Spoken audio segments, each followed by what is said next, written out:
हे बघा इचलकरंजी खंजीर इंडस्ट्रियल वसाहत पडल्या म्हणजे भया लोकांची रंगपंचमी आहे म्हणून त्यांना सुट्टी देऊन सगळे कारखाने चालवायचे. हे बघा हे सगळे कारखाने बनवायचे.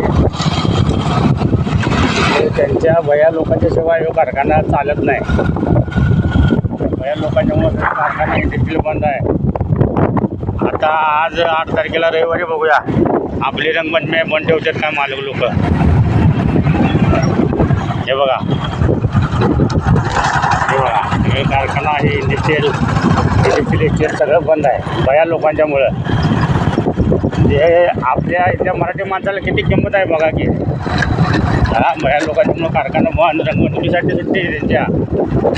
आणि आता आमच्या रविवारी रंगपंचमीला काय सुट्टी देतात का बघा की. हे बघा हे गांजा वाढल्यात. हे बघा हे